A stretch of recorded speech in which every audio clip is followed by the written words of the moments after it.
call. They should turn on that. Okay. Member Galban? Here. Member Raffinelli? Present. Member Bicknell?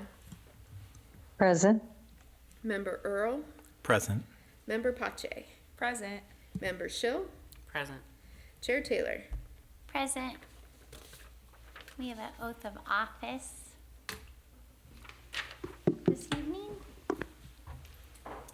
Yeah.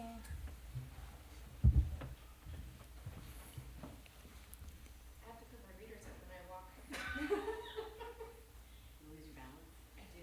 Looks like you're going down the step. Okay. So, I state your name. I, Sandy Show, Do solemnly swear do solemnly swear that I will support the Constitution of the United States that I will support the Constitution of the United States and the Constitution and laws of the State of Washington and the Constitution and laws of the State of Washington and all valid ordinances, and all valid ordinances, and that I will faithfully and impartially perform and I will faithfully and impartially perform the duties of the Parks Board for the City of Ridgefield, Washington, the duties of the Parks Board for the City of Ridgefield, Washington, according to the law and to the best of my ability. according to the law and to the best of my ability. Welcome back. Congratulations!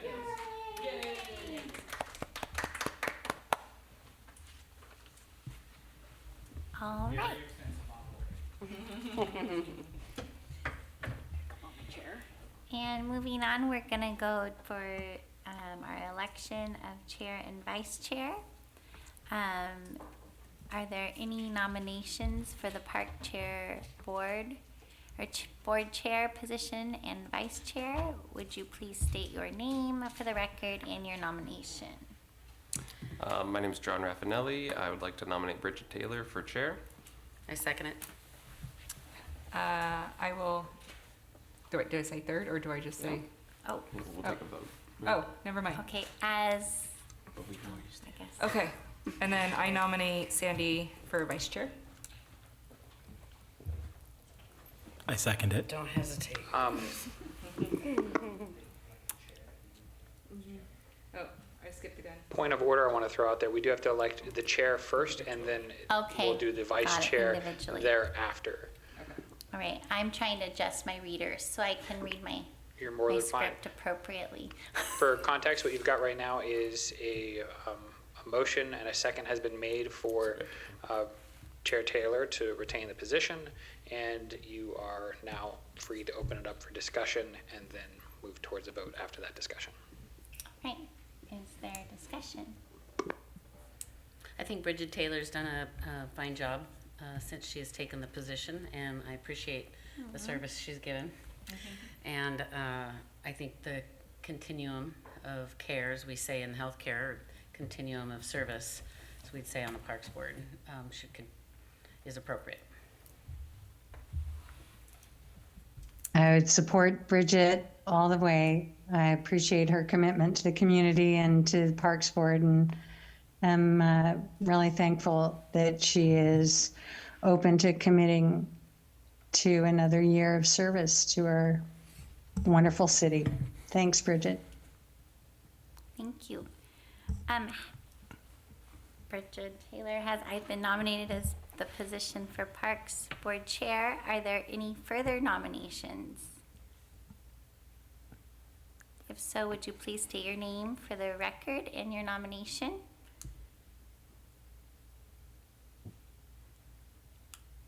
Since we have one nomination, may I have a motion and a second to nominate as the new chair?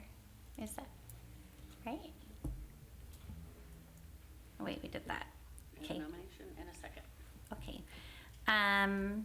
All right. All in favor? Aye. Aye. Aye. Aye. Opposed? All right. Did you vote for yourself? Oh, yes. Aye. Thanks, guys. All right, we're going to move on to the nomination for vice chair. Would you please state your name for the record and your nomination? My name is Jessica Pache, and I nominate Sandy Schill for vice chair because she continues to support Bridget very well, and they are a dynamic duo. My name is Alex Earl, and I second that. Do you accept this nomination? As Sandy Schill, I do accept the nomination. I appreciate the nomination. Thank you. Is there any further discussion? I was just Thank gonna you, add, Sandy. sorry, I was just gonna Just add one want to comment. say thank you.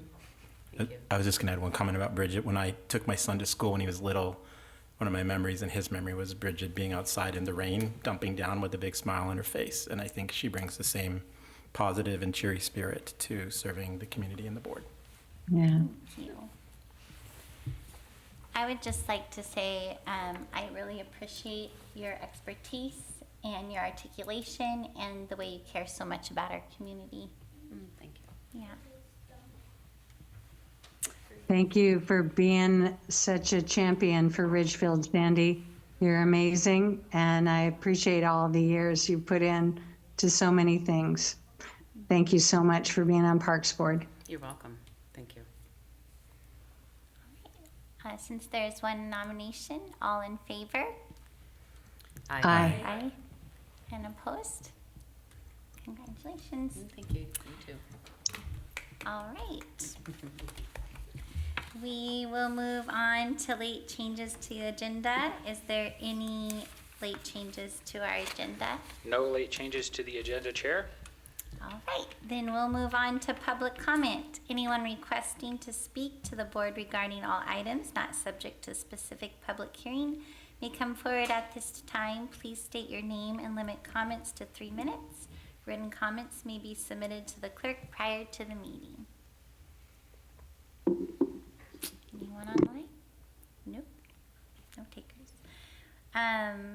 And a consent agenda, approval of our minutes from the December 10th, 2025 meeting. Is there a motion to approve? I'll move to approve the December 10th, 2025 meetings as is. I second it. All in favor? Aye. Aye. Aye.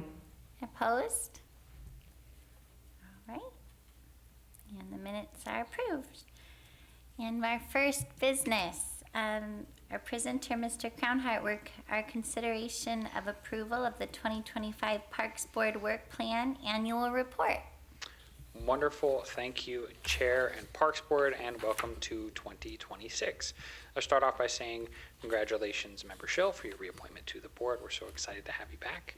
Thank you. And to our newly elected Chair and Vice Chair, congratulations. And for all of you, thank you for all of the hard work that you've done this last year, and this next year is shaping up to be quite the exciting one. That we'll be talking about later in this agenda. But our first item on the agenda for you today is a review of the 2025 Parks Board Work Plan Annual Report. According to the annual report, the annual work plan that we submit to council every year, this body is required to report on your annual activity. And this item will be, once approved, submitted to City Council for official record. So this is just a good way to document the work that we've done for this year and what may be advancing to the upcoming year. This was provided to you in advance, and I would like to point out one typo that I think is important to note here. One, I've mentioned Member Schill twice in our list of people here, and while she is very capable, twice is a little much for anybody. And I neglected to include Member Bignell. I want to extend Member Bignell, I apologize if I forgot your name on this list. We will make sure that that is updated in the official record when this is submitted, provided it is approved tonight. So you've had an opportunity to review this annual report. We submitted it to you last week for you to look over. In here, you'll see a kind of review of our work this year. I'll point out that really some of our biggest achievements come down to the passage of the engineering standards this past year.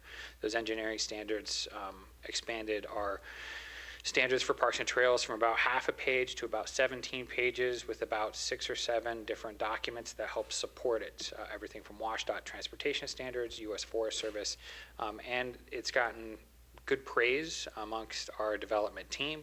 And I'd like to note that the city has had a number of parks and recreation agencies who've reached out to us who are looking at trying to replicate what we have created here. So thank you for being a part of that process. Other key achievements that you'll see on here are progress on many of our capital projects, including the removal of the caretaker house in Abrams. Boyce Park, we installed the pump track, which has been quite the hit for all the kids and adults, I'll say.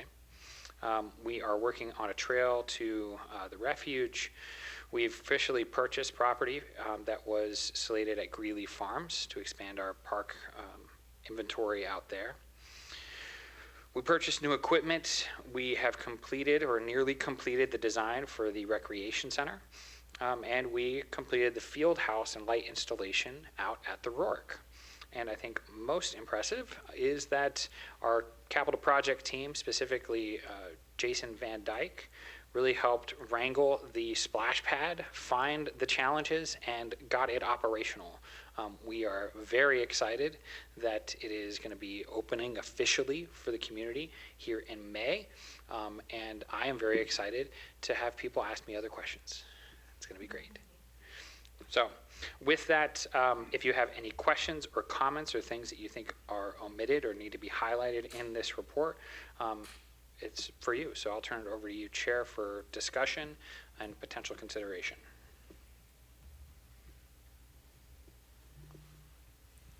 Well, is there any discussion, you guys? I feel like we've looked at this a lot. I think in December, we talked about the things that we wanted, any little tweaks and adjustments. So I have no further. Well, and to clarify, this is the 2025 annual report, not the 2026 Thank you. work plan, which will be coming next. Yeah. I noticed that when it says advanced, that means it's still moving forward. Yes. While we try and operate on a calendar year, we know that some projects are multi-year or carry over into the next year. So the few that have expanded on there are the parks, trails, and signage, wayfinding, and branded development. Some elements of that are moving to this. Oh, wait, no, I'm sorry, that is complete. The ones that are advancing are the Parks Revenue Program, which is part of the capital campaign for the community center, as well as monetizing assets at the Rourke. On-zone nature play is being advanced to this next year because we essentially got outside the construction window, so we'll be doing that in 2026. And the G Creek Trail will continue the project. Yes, G Creek Trail is also continuing as well. One comment I don't know if this is the appropriate time, but it was part of the work draft, because we were talking about it's still ongoing. It went from the YMCA building a community center to the city taking it over when the YMCA backed out. There was a kind of a small fundraiser campaign that was initiated a year ago in January. And I cannot confirm that the funds from the A were donated. It was from the Mayor Onslow's going away party. They matched, or they donated anybody that bought a special beverage that night. They donated all the proceeds of that. And then there was, I don't know how many other members, but one person has reached out. They gave a $500 donation to the YMCA Community Center. And when she contacted the YMCA, they said they reassigned those funds somewhere else, and she's upset about that.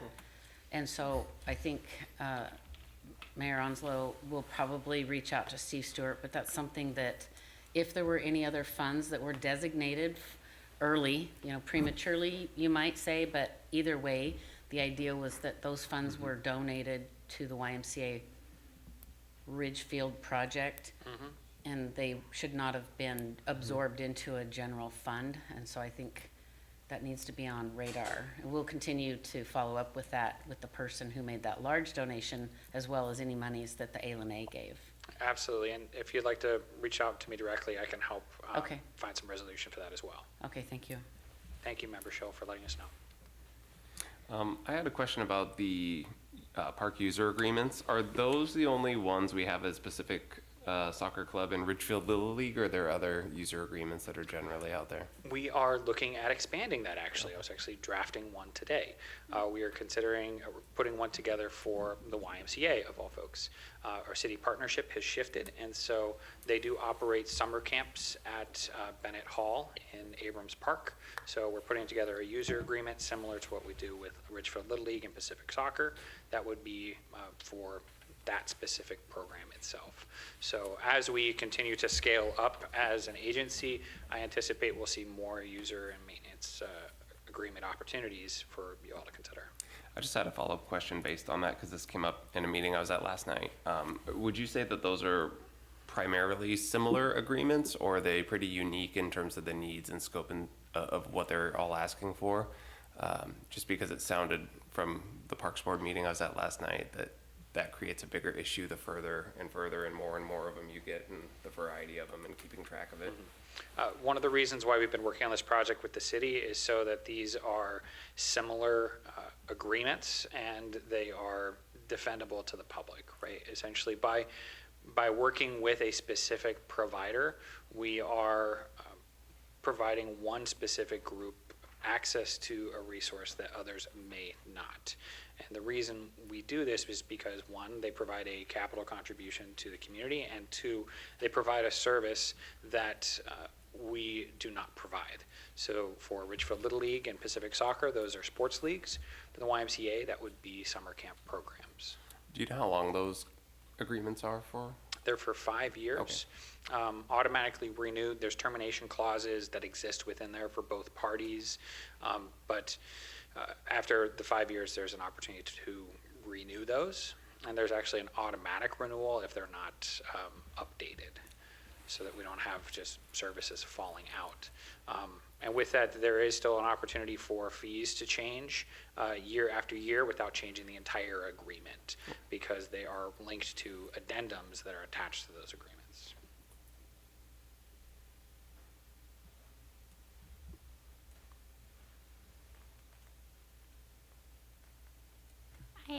I'm wondering, are we missing another board member on the top Yes, you are. besides member Bicknell, but Oh, we are. Galena. Galena, or not Galena, Eliana. Galvin. Yeah, Sorry. Galena was the last gal that. Yeah. Member Galvin? Member Galvin. I Yeah. apologize that I forgot to put your name on there as well. I can make Sorry. that amendment in the official report. My apologies, members. Because that is the thing in our last work plan that I feel like is one of the things I was most excited about, and so happy that you're here. Yeah.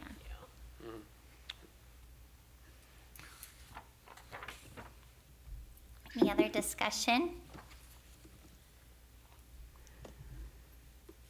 No? So is there a motion to approve the 2025 Parks Board Work Plan? Do we need to? Am I having a deja vu again? This is one of those items that Oh, we we don't are need to looking, approve. we are looking for a motion, second, and vote. Consideration? Mhm. Okay, so we don't motion. You do Okay. motion. Is yes. there a motion for consideration from the council to approve the 2025 Park Board Work Plan Annual Report? I'll put the motion out there to approve the 2025 work plan for the city council to approve. Second. I'll second that. All Looks in- like what we did. All in favor? Aye. Aye. Opposed? Great, it's approved. All right, business will move on to the consideration of recommendation of the 2026 Parks Board Work Plan Wonderful. with presenter Corey Crownhart. Perfect. Thank you, Member Chair and Parks Board. With 2025 behind us, it's now time to step forward into 2026. Last month, we discussed the 2026 Parks Board Work Plan draft. You provided feedback on the elements and items that were included in there, and we're coming back to you today with that updated draft and a request that you potentially consider this for recommendation to City Council. What I'd like to know is that at the December meeting, it was requested that we include in the work plan specifically what is known as Trail Number 3 in our Parks, Recreation, and Open Spaces Plan from 2020. This is the trail that would take you from downtown to uptown, essentially the Pioneer Street route. After a discussion with the city manager, who provided context on the feelings of council, they determined that placement of that particular item into a 2026 work plan was not the right place for this. Now, that being said, that doesn't mean that it is not high priority. What it means is that the work plan is specifically detailed to what is the work that's being done in 2026. They wanted me to reiterate to you that that specific trail is already noted in our comprehensive plan, is noted in our Ridgefield 2045 comprehensive plan as a very high priority. And I'll reiterate to you that we as a city staff have been working extensively to figure out ways to help address this particular challenge, because Pioneer Street is not only a significant corridor for our community, it's important for our trails and pedestrians, but also it's water access. There are other utilities that go under this route. It is the landscape in this area has had landslides in the past and may potentially have landslides in the future. So we're coordinating across not only our agency, but agencies throughout the state to help address this particular challenge. And with all of that comes the trail. So they asked that we not include it in the work plan, but they wanted me to share that with you for discussion. Does that mean we can put it in the pros plan, or? Absolutely, you Okay. can put it in the pros plan. And considering previous discussions from council and all of you, I imagine it's going to be very high on your list of things that you want to look at. Can I just ask, I don't see it in the 2025 plan we just approved or in 2026 about Storybook Hollow in the capital plan? Storybook Hollow in the 2025 plan that was previously called Paradise Point Yeah. Park and has now called Storybook Hollow. It's not in the 2026 work plan because the work of Parks Board is already complete at this point. We are just finishing up the capital side and the development side, and it's just the ribbon cutting. Okay. So in terms of business that would be going through this Parks Board, you've already done all of the work.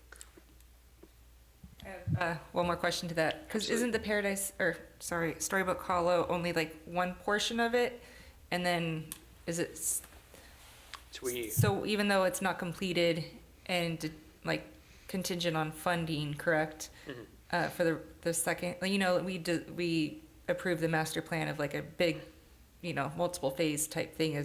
Right? Was it going to be multiple phases? That is correct. Okay, but even though only one phase will be done, we don't include it in our work plan, is that correct? It wouldn't be included in the 26 work plan because it's not work to be done specifically in 2026. But again, Okay. pros plan and 2027 and beyond, absolutely an opportunity. We have, I believe, about 6 master plans for parks in the city that are in some level incomplete, those being Boyce Park, Refuge Park, Abrams, Waterfront, Storybook Hollow, and I believe Greeley as well.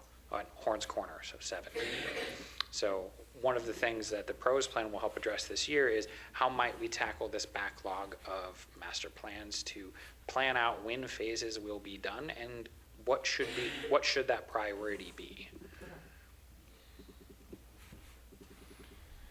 Well, and presumably there's going to be a large demand once the recreation center is built for teenagers to be going, or younger, to be going back and forth. And then on top of that, the youth commission's working on electric skateboards and scooters and so on. And I expect those would be used by teenagers regardless of whether or not there's a path, which has its own potential danger.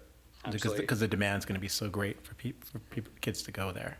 Well, our police department is already addressing that type of issue that's happening on Pioneer. So I guess my one other thing, a question that maybe you could bring to city council is there a way for them to put a little bit more public information out there, kind of update, how they've been doing with the recreation center, kind of where they are in that process? I hear you saying they're, working with utility, and I know WestDOT, I think, has to do something with the landslide, or I think they got that to do with the landslide, but maybe just provide if they can update a page on just that Trail 3, as the process goes along and what those obstacles are and kind of a timeline of what they're thinking. That would be great, I think, for the public to have, and also for us to kind of be able to plan future trails. Absolutely, I can take that to our communications team.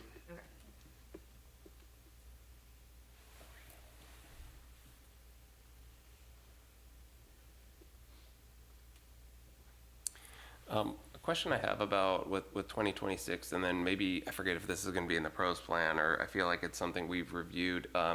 But with what we're doing capital-wise and building new parks, do you feel like we're gonna keep up with the level of service we need for Ridgefield's growing population?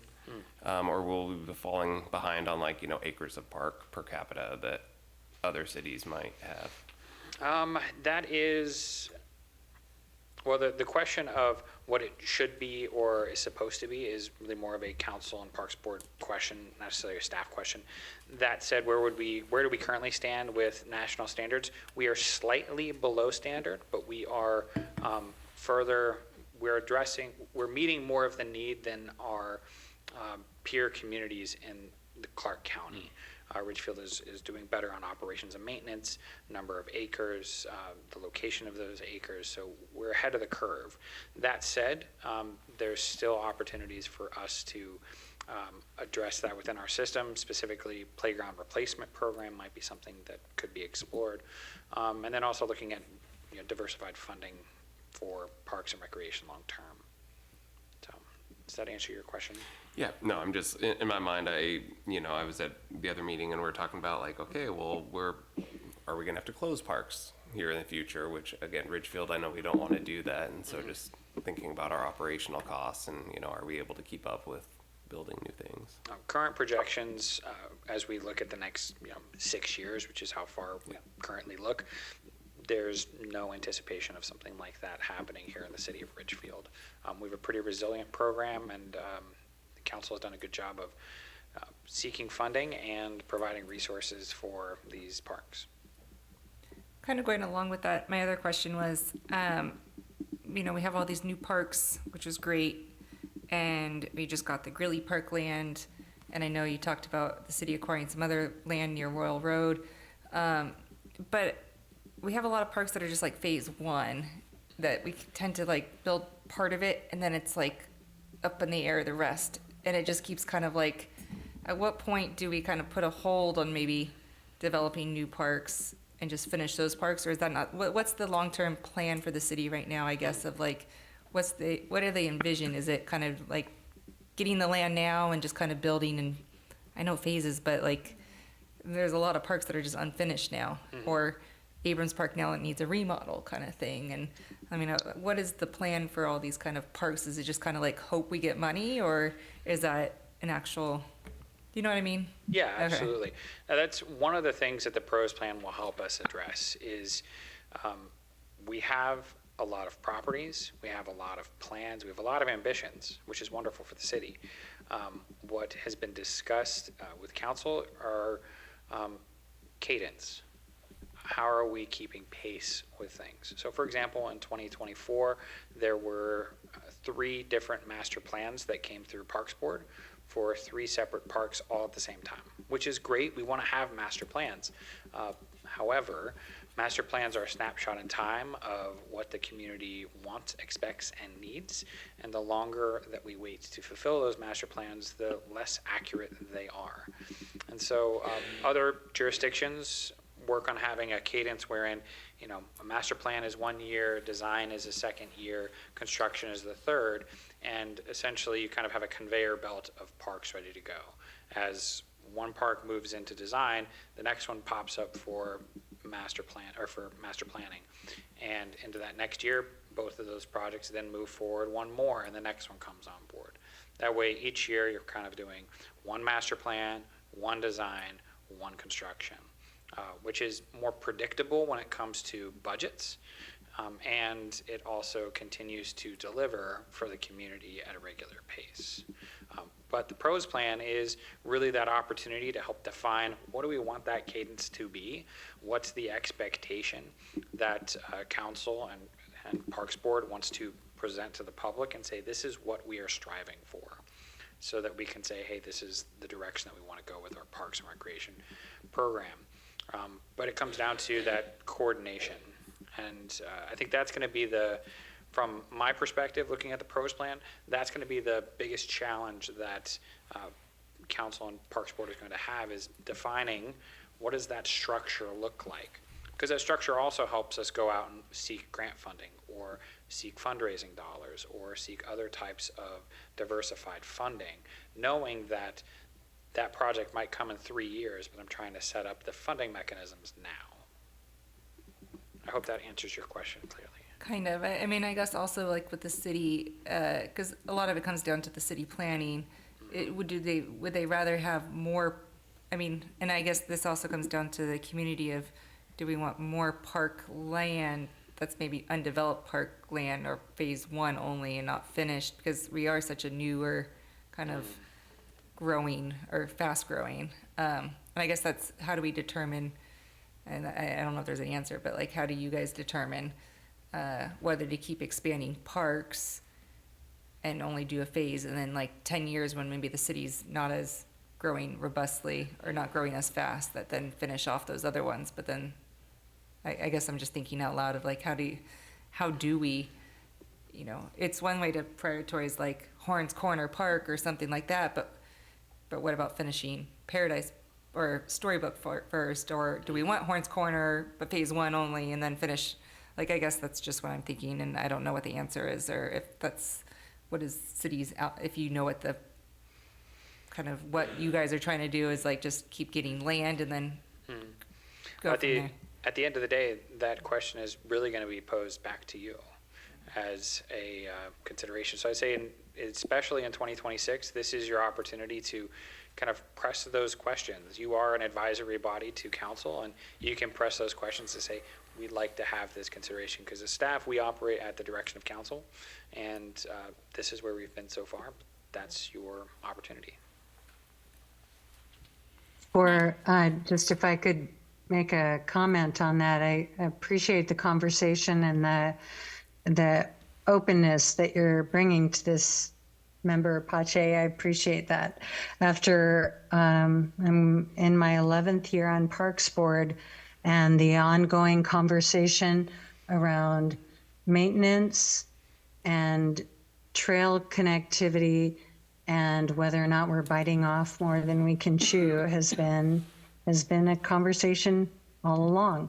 And I'm wondering about some of those grants that may get us through the Pioneer Straits there that are right below Riemann and Ridgefield Heights, and where we're going to have hundreds of people who want to walk or bike to town very soon. And whether or not we could do something with Main Street revitalization grants or something, because that's an honest way to pull people downtown. And the idea of having Parks Board maybe get a little bit more vocal about what we can do in connection with business that gets us monies to get some of these things done, because this has been a conversation for an awfully long time. And granted, Ridgefield is growing and kind of head over tails so fast. And I've been here 25 years, and I know Sandy's been here a long time, and Bridget as well. And we've got, we know why it's so hard to keep up, because we're growing so fast. But I think that the idea around whether or not more parks, phase one parks, are needed when trail connectivity, which gives us a sense of a unified community, has been repeatedly talked about, and I think it is probably more economical. I think that that's something we could more honestly address going forward. That's just my opinion. I appreciate that, Beth. I understand. I too follow in the same with, I know Bridget has talked about her, I guess we would say our impatience, but I also recognize that there is certain things that have to happen, no matter how much we push it forward. there's things that just can't push forward, that the obstacles that are in the way that can't be pushed forward. I mean, I understand it's, the trail is the end piece of so much of the work that has to be done with all of the logistics involved between sewer, land, rock slide, just the development of the actual property, private property, public property. There's so much involved in this that I've been listening to it, and it's like, yes, we'd like that, but this has to be first, or we'd like that, but we can't because of this, and we're trying to deal with that before we can deal with this. It seems like it's more than just a cart before the horse. It's like the cart is like 20 horses behind, and we're still trying to deal with that first and second horse. We got to get the first and second horse before we can attach the third and the fourth to get to the cart being the trail. And so while I have the same impatience, I understand and I recognize the obstacles that we have to just continue. And I feel that the city it's never left their radar, and that they know this is a goal. And it's just kind of one of those, we have to just keep saying, how is the progress moving? How is the progress coming with that? Because it's, as you can of course witness, some things do take 20 years to get to. And so I mean, I'm right there with you. As soon as we find out there's progress in one direction, then we just keep reminding that the last result of this project is going to be the trail connection. But I realize the trail connection can't happen until many other things happen first. Well, and to help illuminate the intersectionality of this particular project, this is also tied to things like the decommissioning of the former sewage treatment plant at the waterfront. In order for that facility to be decommissioned, they have to install new pump stations at G Creek Loop, as well as other spaces on G Creek, and actually reverse the flow of our sewage up Pioneer, because currently it goes down it. And that sewer line goes down Pioneer Street. So it's, those intersectionalities are some of the bigger challenges that we're dealing with, not to mention there's also water lines. We are, Abrams Park has many of our water wells for the city of Ridgefield, and of course, where do they go? Along Pioneer Street. So the intersectionality of all of those individual projects are what make it incredibly complicated and also very expensive. For context, Pioneer Street that we are just now finishing up was a $30 million project. So as you look at the increased complexity that you'd see at the curves on Pioneer, that project is a number that definitely exceeds that. So as we look at, we have a lot of things we're trying to juggle all at the same time. But I want to make sure that you are very well aware that it is top of mind. And as Parks Board, you can bring these items up as much as you might need, and be encouraged to hear what your thoughts are in the community. So please. I do appreciate that council addressed our concern, and they brought that back and let us know. That was really thoughtful and kind, so I appreciate them. And I know that it is on their docket, and they are trying to do something about it. It just is worrisome to me. Well, another thing that I'll point out, this work plan, if approved by, or if recommended by you tonight, will be presented to council on January 22nd by myself and your chair. And your chair will have an opportunity to share their thoughts and feelings on this work plan, and of course they'll be in front of council.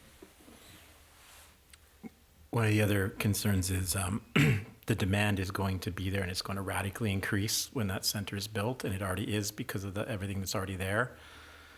And so that's going to create a risk management and a legal liability issue where you're going to have kids and teenagers doing it anyways, just because the city hasn't put the infrastructure in. The demand's still going to be there, and the temptation, I don't think it's illegal to do it, is it? To go up that road? It is not illegal to walk or utilize I believe, a Class 3 e-bike up that route. But there's no shoulder hardly, so it's pretty... Is there increased risk? Absolutely. Yeah.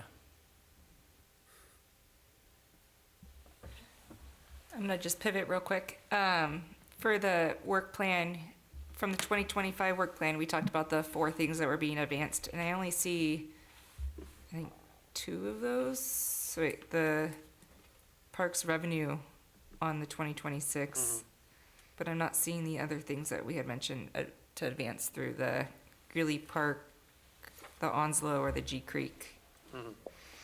Those items were not included on here because the capital project budget that is included in the capital project support section are just those items that were approved in the 2026 budget. The 2025 budgets are still continuing forward. They're just projects that haven't been completed yet. So we will still be talking about those items. Is there any more discussion? Our 2026 work plan? No parks tour plan this year, correct? Say that one more time. No parks tour or anything. We had talked about maybe adding in a tour with, I think, the youth advisory. There is a Parks and Trails system tour under community engagement. Oh, okay. Okay. What that might look like, it may include the Youth Commission, it may be a different medium or group that you're working with, but that is one of the goals that you have on your work plan. Okay. That was all my questions. All right. Anybody else?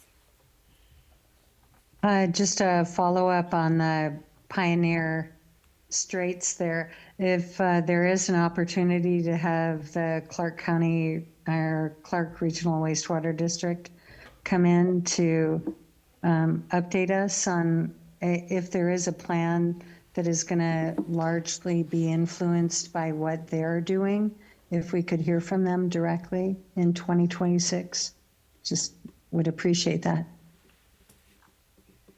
I can add that to my list of things. Okay, thanks so much. Thank you. All right. And with that, is there a motion for the consideration for the recommendation of the 2026 Parks Board Work Plan? I thought we moved and seconded. Did we not move and second? This is for the that yet? 2026 now, right? I thought we did that. Yeah, I feel the like 2026. a lot of moving. Yeah, we haven't moved and I seconded will on. move. I feel like we've done a lot of No, we moving haven't. tonight. I will move for consideration and recommendation of the 2026 Park Board Work Plan. I'll second that motion. All in favor? Aye. Aye. Opposed? And the 2026 Parks Board Work Plan is going to be sent over for consideration. Recommendation. Thank you, Chair. I'll make sure this Yeah. gets submitted to council. All right, and we'll move on to public comment. Anyone requesting to speak to the board regarding all items not subject to a specific public hearing may come forward at this time. Please state your name and limit comments to 3 minutes. Written comments may be submitted to the clerk prior to the meeting. All right, and staff reports. Wonderful. Thank you, Chair and Parks Board. Some council activity to update you on.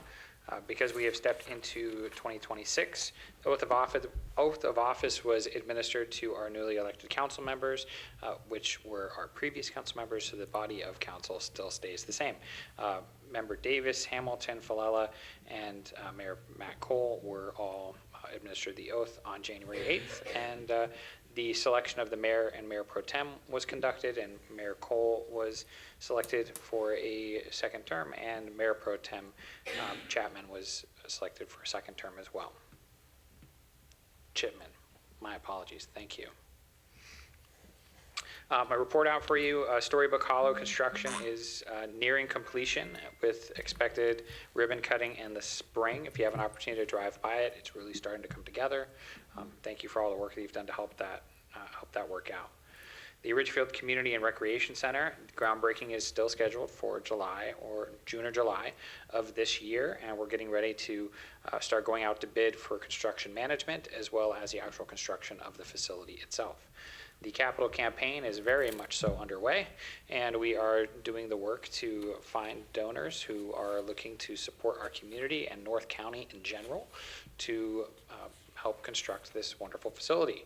We're also looking at operation options for the community center, whether that be through a public-private partnership or internal operation. We just want to provide council and you with full breadth of options of how to run this facility and how to have it integrate into our Parks and Recreation system. Finally, the Clark County Parks Futures Task Force, which is the task force between all of the municipalities within the county, exploring funding and revenue options for parks and recreation agencies, is well underway and is progressing with Councilmember Davis, who is representing the city of Ridgefield. We have our, I believe, 5th meeting tomorrow, and our objective is to have a presentation of findings to the county commissioners sometime in March. We'll be sure to provide those findings to you and to council as well. But it's shaping up to be a good space to learn what everybody else is wanting to do in their communities and what are some of our options long-term for creating a sustainable system. What's coming next?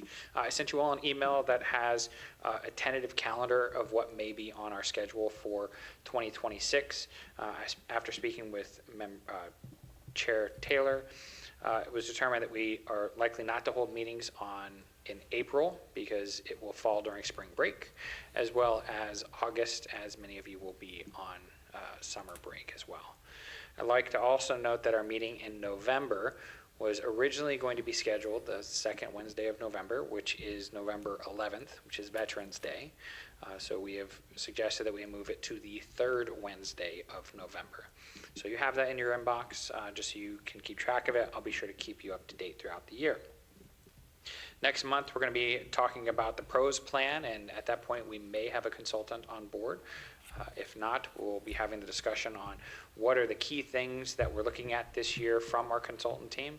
And then in March, we'll be coming back to you to conduct a study session to get your kind of more in-depth view and thoughts on the PROS plan to provide our consultant team.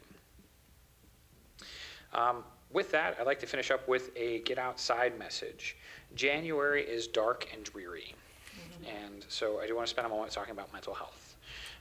As Kim knows, and Ignatium, that I talk about this a lot, Stephen Mather was the first director of the National Park Service, I believe in 1905, I think. I could very well be wrong. But he wanted to run the National Park Service, was selected to run it. However, he had significant mental health challenges, and it was just part of who he was. And so he was institutionalized here and there because it's how they treated it back in the day. But he always found solace in the outdoors. And the work that he has done helped create our national park system. So Yosemite National Park, Yellowstone National Park, there are spaces, lodges, ridges, trails, whole mountain ranges that are named after Stephen Mather and the people that he worked with to create these spaces. And if someone who helped found our national park system and was able to do all of that work had mental health challenges, then we can all have mental health challenges. So as we are going into January and it's dark and dreary and lonely, I encourage everyone, one, get outside and enjoy the outdoors. It's a great place to reconnect, to reflect, to gain energy. But I'd say more importantly, please connect with your neighbors and those who may be vulnerable that are around you so that we can help create the connections that make our Parks and Recreation system possible. So with that, I'll turn it back over to you, Chair, and thank you. All right. Is there anyone who has a board member things to say? Only thing I wanted to add to that is I really appreciate you bringing the name Stephen Mather up as a former National Park Service ranger down in Muir Woods. Is a name where he helped to found that as one of the first national monuments. So I appreciate that, and it reminds me of how much time we've spent out in Ridgefield recently, where we've seen people really enjoying all of the trails that don't formally look like trails, which is all of the new sidewalk and connectivity that we've had throughout all of the efforts that have been made by city staff to bring that connection together. And that has been huge for the area that I live in, I have seen so many, every single day, there are people out, every age, every ability, out enjoying our quote unquote trails, which are the sidewalks that are part of that connectivity. And I really, really appreciate that. So please extend that thanks to whomever has been part of that.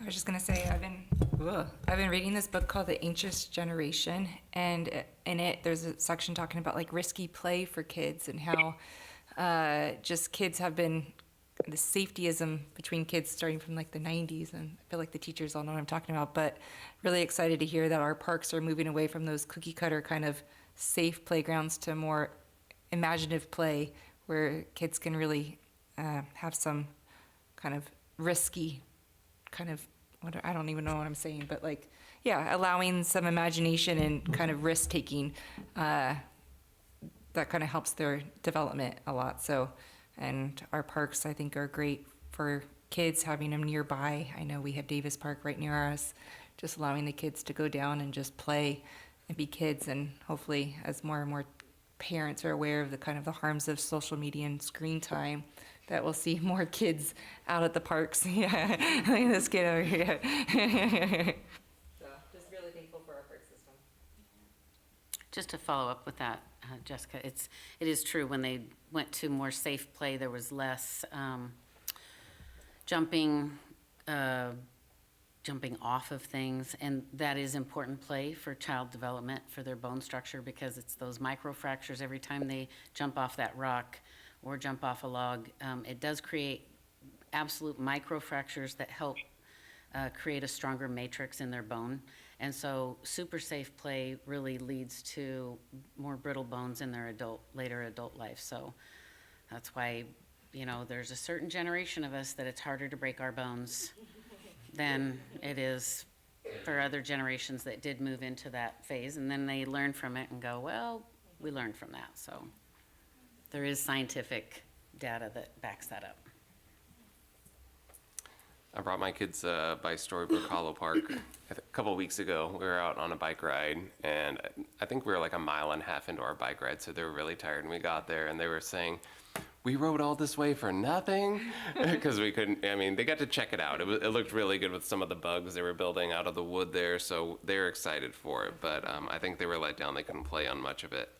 I sent Corey a really cool picture of a dog park I was at, and was curious if that would be something we could add at our dog park. It was just like having a long steel tube, which I don't know how you procure one of those, and then like building a ramp out of some lumber, but just having like small versatility in some of our assets. I thought was kind of a cool idea that I saw at that one.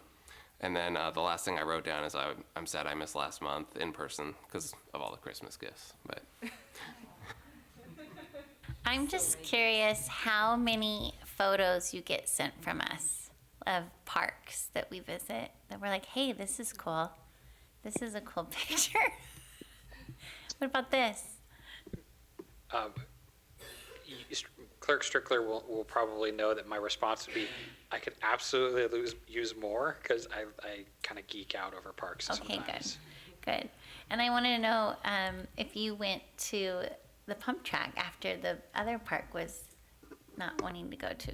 Did you go to the pump track? Oh yeah, we were in a whole loop. We went to the pump track first, and then we went there, and then we went home. So it was like a 3-mile bike ride for their little legs. So they were pretty tired. Because that place is always busy. Yeah, always we go lots there a of lot. kids there. Yeah. I played in the snow this last couple weekends up at Mount Hood, so that was fun.